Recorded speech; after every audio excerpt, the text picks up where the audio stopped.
Hello everyone, first time మన channel చూస్తుంటే subscribe చేసుకోవడం మర్చిపోవద్దు. వీడియోలోకి వెళ్ళినట్లయితే కార్తీక్ కాంచనాల ప్రమేయం ఏమీ లేకుండా శ్రీధరే ఈ నోటీస్ ఇచ్చాడని తెలుసుకున్న శివనారాయణ అయితే తనని చడామడా తిట్టేసి అక్కడి నుంచి అయితే పంపించేస్తాడు.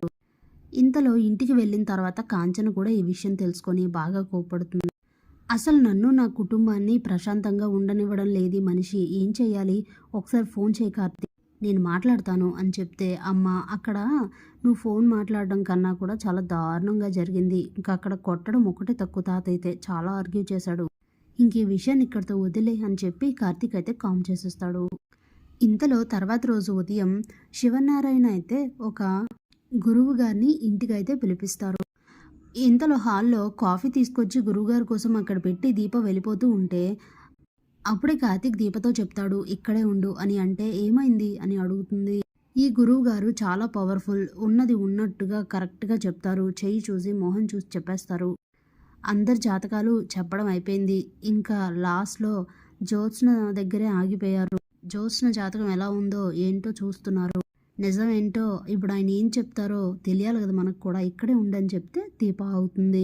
ఇంతలో శివనారాయణ, ఏంటి గురువుగారు అందరి జాతకాలు చూసి చెప్పడం అయిపోయింది, మరి అమ్మాయి జాతకం గురించి ఏం మాట్లాడట్లేదు అని అంటే, ఈ జాతకం గల అమ్మాయికి ఇప్పటికీ పెళ్ళైపోయి ఉండాలి అనేసరికి స్టన్ అయిపోతారు అందరూ. ఇంతలోని పారిజాతం, పెళ్ళి అవ్వట్లేదనే కదా మిమ్మల్ని పిలిపించాం అని అంటే, అప్పుడు శివనారాయణ, నేను మాట్లాడతాను నువ్వు ఆగు అని చెప్తే, ఇంతలో కార్తీక్ దీపతో, ఈ గురువు గారు మామూలుడైతే అస్సలు కాదు, ఒక్కసారి జ్యోత్స్న మోహన్ చూడు అని అంటే, ఇక జ్యోత్స్నకైతే వణుకు మొదలవుతుంది.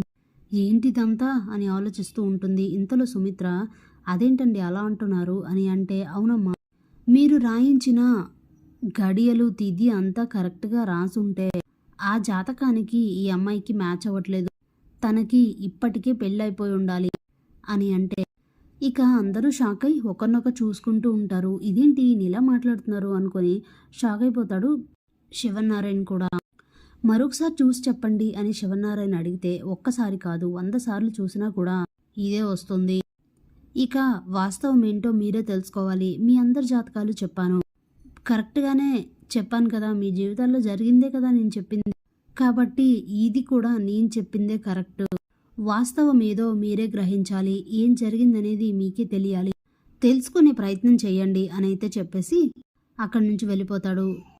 దాంతో ఏంటి అనవసరంగా ఈ గురువు గారు వచ్చి ఇంట్లో అందరికీ ఒక లేని అనుమానాన్ని సృష్టించాడు, ఇప్పుడు నేను ఏం చేయాలి, వీళ్ళు గనక ఈ విషయం మీద బాగా లోతుగా ఆలోచించి అసలు విషయాలన్నీ తెలుసుకునే ప్రయత్నం చేస్తే అప్పుడు ఏంటి పరిస్థితి, అసలే గ్రాని కొడుక్కి ఎప్పుడెప్పుడు ఇంట్లో అందరికీ చెప్పేద్దామా అని ఎదురు చూస్తున్నాడు, ఏం జరుగుతుందో ఏంటో అనుకొని చాలా టెన్షన్ పడుతూ ఉంటుంది జ్యోత్స్న.